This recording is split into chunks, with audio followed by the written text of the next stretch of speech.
Recording in progress. Welcome back, everybody. So,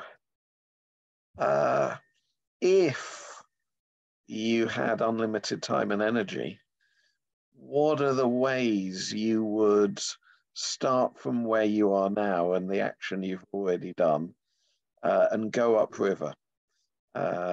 Get everyone around a table so that they're in the place where it happens. Do feel free just to unmute and say a sentence or so if you'd like, maybe about what you would do, and maybe actually you've heard something brilliant from someone else and you're going to say how good their idea was.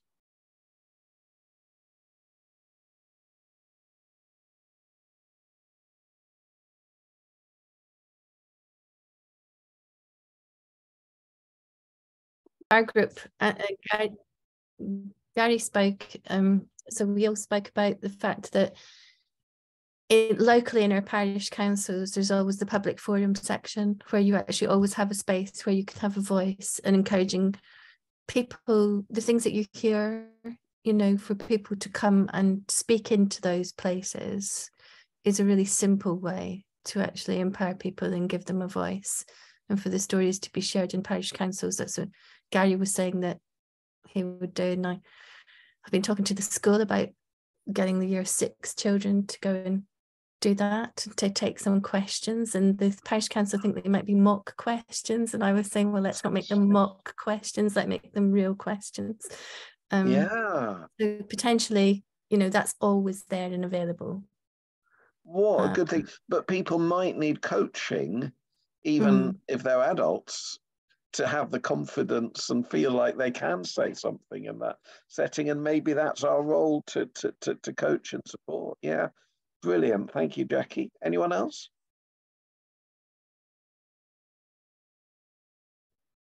Catherine, can I talk about yours? Because it's such a great idea.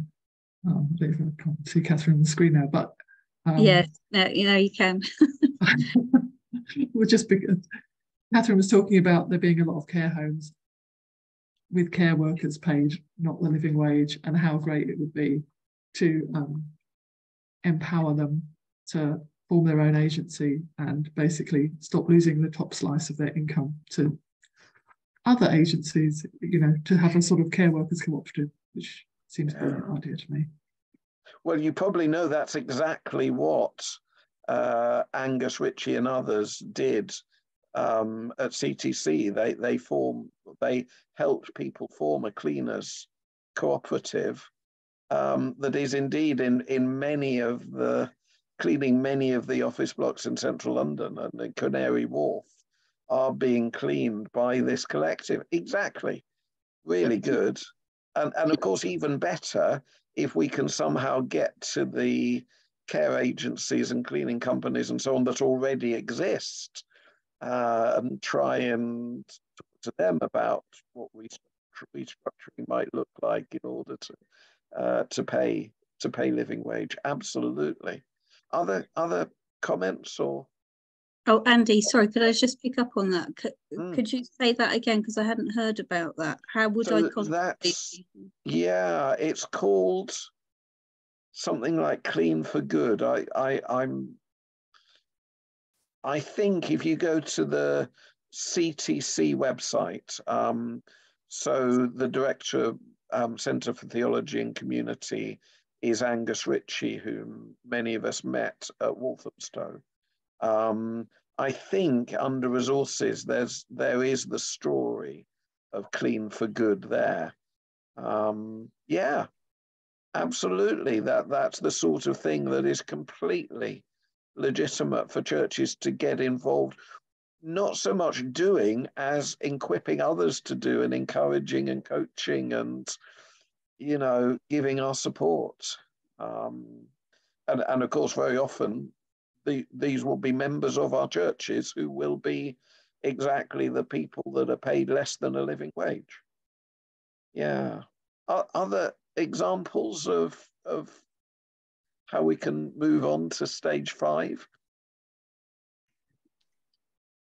I really liked Joe's orchestra example, and saying that actually that the kind of heart of that could be replicated and offered to different groups. So, you know, people with additional needs, for example, or a women's only orchestra as a means of gathering people who may be vulnerable or isolated or lonely. And the orchestra is kind of just the mechanism that you do that. And just as a bit of irony, I suggested you could have an orchestra for people who can't play an instrument, and you could have an orchestra of triangles that would just set your brain a whiz. I mean, yeah. I mean, I don't invite me, but yeah, no. I do get that, and actually, there is a thing in terms of justice, because if a school says, and I absolutely get what Joe says, that actually the school were very, very good to negotiate with and were very happy to embrace this. But in education in general, if there is a sense that money is being invested in really good things, like maths, science, and so on, and great, and actually people who have the skill of music or who would love music are not being able to access music through their school, I think that is an issue of justice, actually. Because what the school is saying, and it won't be the individual school's fault, it will be something at a much higher policy level, but what the schools will therefore be saying is, we only value you for what you can produce for the economy. We don't really see you as a developing human being that might have gifts of music or art or whatever the case might be. And well, that's unjust. It would be equally unjust if everybody just had to do music and art and nobody got to do engineering at any point. That would be quite wrong as well. But there are issues of justice involved in the school curriculum, and we need to be sitting down with a table with whoever the Secretary of State for Education is this week, and have that conversation somehow in a way that can be heard. Okay, other Andy, examples? can I just come in on that and say that actually the orchestra only exists in the school at the moment because the parents are willing to pay for it. When I was first in that school many years ago, the school paid for it because they had a budget for music. They no longer have a budget for music, so it only exists because we managed to find at least 15 children whose parents were able to pay for them to be part of the orchestra. So who are the decision makers that we could, you know, I'm not saying we would actually be able to do it, but as a thought exercise, who are the decision makers we could get young musicians to sit down at a table with, who could come up with the cash that is needed to fund that orchestra? Yeah. I mean, it goes back to the highest level of government, really, and funding for the arts and education, I guess. But so if you got an orchestra from Essex and an orchestra from Suffolk, and you got 50 orchestras, one from every country, every county in England, and you got them all to the Department of Education, standing outside in a safe way that's been cleared with the police and everything, but standing outside the Department for Education and Schools, and all playing their tubas simultaneously, and getting the Secretary of State for Education to come down from her office and with the press present, be addressed by some of the children, not leading musical academics and composers, but children saying, it's really important to me that I can play in this orchestra. I know, I mean, it seems impossible, but that would be an example, I think, of what we're talking about for stage 5 of the getting everyone seated at the table. though it would be in that case a very, very large table. Yeah. But Andy, doesn't all of this actually hit into, I mean, this came up, I went to a lecture at Westminster Abbey the other day, and Jamie Hawkey was saying that the problem that we're facing is that we have moved so far away from a person-centered society.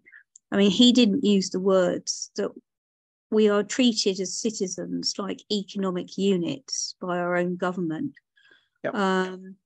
And that even kind of like our new king is not in line with this philosophy. And that's what we need to fight to get back to. I mean, you look at all of the problems that people face with the NHS and waiting lists, you name it, it's all that we're treated, it's the economy, and person-centered society is what we need to fight for, no matter what it is that we choose to stimulate in our own context. Beautifully put, Catherine. I could not agree more. And then I guess I would say, but if we're fighting for a person-centered world, economy, society, it's really important that we do that fight and that struggle in personal human ways and not impersonal ways where we just shout at, for example, I'm only using this as an example, I am non-partisan, but if, for example, we just shouted at the Conservative Party that they were heartless and didn't understand and boo, we get nowhere. But if we build some relationships and have some conversations and move forward step by step with human idea after human idea, then maybe we will get somewhere, because actually, for example, Michael Gove is a human being. And they have a saying in Uganda, drop by drop fills the pot. So don't worry if what you are doing seems like very little. Drop by drop fills the pot. And I think we're in that situation. Nice. I read this from the organisation warmwelcome.uk. So this is one of the organisations that is behind Warm Spaces, and a number of UK dioceses signed up with them. And I don't think Diocese of Jumpwood has formally done that, but we've certainly publicised what they do. So reading here, it talks about what they did with Warm Spaces for many of the Warm Welcome Spaces. The experience has been transformational for their organisation. Libraries have reinvented themselves as community hubs, attracting families and young people like never before, and demonstrating beyond doubt their immense value to the social fabric of the place. Many churches now have more people attending their warm welcome provision than coming to their Sunday services, inspiring them to reimagine who they exist to serve and how. The long-term prospects for Warm Welcome are fascinating. As well as providing a unifying banner for Warm Spaces, the campaign has to date raised £300,000, which is given out in £1,000 micro grants targeted at spaces in areas of highest deprivation. The government has contacted us as they aim to develop a strategy for community spaces as part of its Levelling Up programme, and aims to act through, we'll be a bit careful, but still, through the 7,000 strong network, which is supporting hundreds of thousands of people each week. And there's the first signs of Warm Welcome providing a catalyst for systemic change. In Birmingham, Warm Welcome Spaces found a number of people were struggling with issues of damp and mold in their homes. So they organised themselves and approached the council, who have now ensured that all spaces have access to a senior council director who can fast-track cases for a response. This kind of organising for change is creating a blueprint for other spaces to work together, to listen to and act on the issues facing local people, ensuring that warm welcome goes beyond a short-term practical response to our deep systemic challenges. Yeah, I mean, that's I don't know if warm welcome are citizens members or not. I don't think so, but that's not an explicitly citizen-y thing. But it's exactly pointing to the same sort of reality that that somehow we can move. If I say beyond mercy, I say again, I'm not saying that mercy is a bad thing. It is a wonderful and God-given thing, but maybe there's just that thing more.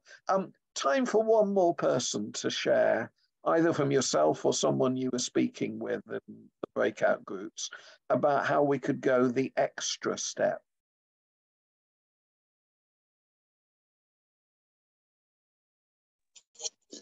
Hi, Andy, it's Gary. Gary, go for it. Let me try my video. I'm just worried that, right, you've got that light behind me. I just think, Andy, the triangle you showed, the victim, persecutor and rescuer, I think the extra step I could go is, and some starting to do already, is to change the language to brother, sister, friend, exactly. Beloved. And I think making it Christ-centered, we just heard about person-centered, which I'd agree with, but I think the next step is to remind everybody we should try to build Christ-centered. And so my next step is brother, sister, friend. Beautiful. But can I take the specific, I agree with you completely, Gary. Can I take the specific example, though, of those tower blocks in Birmingham? Who are, does that mean that the tenants are brothers and sisters for the libraries and faith groups and so on? What about the landlords? They are as well. It becomes that level table. So what starts to happen is we realise we describe each other as brother and sister. We treat each other as brother and sister.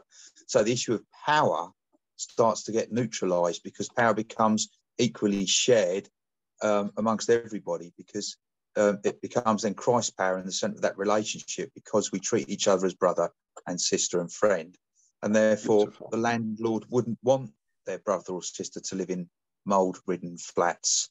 And the tenants would feel comfortable in approaching the landlord because they're speaking to their brother or sister. That if something had happened, and there would be a difference in the relationship. So I think it does something to the power in the relationship. Yeah. Beautifully put. Yes, absolutely.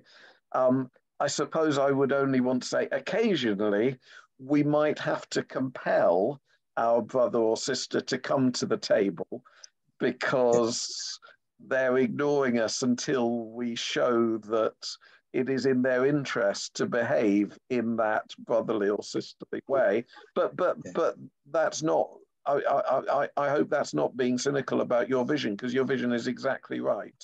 It's just that sometimes we have to be sort of wise as serpents in order to make sure everyone gets in the room. Yeah, the grace and truth principle, really. And I think it's a point to work towards rather than arrive at. I think you arrive at victim, persecutor, rescuer language. You often, that's the language initially, but then helping that relationship move towards that Christ-centered language. Yeah, no, absolutely. And of course, what Alinsky would say is we're not here to make that triangle a bit better or rotate it. We're here to destroy that triangle and replace it with a table at which equals sit down. Yeah, absolutely. Thank you very much indeed.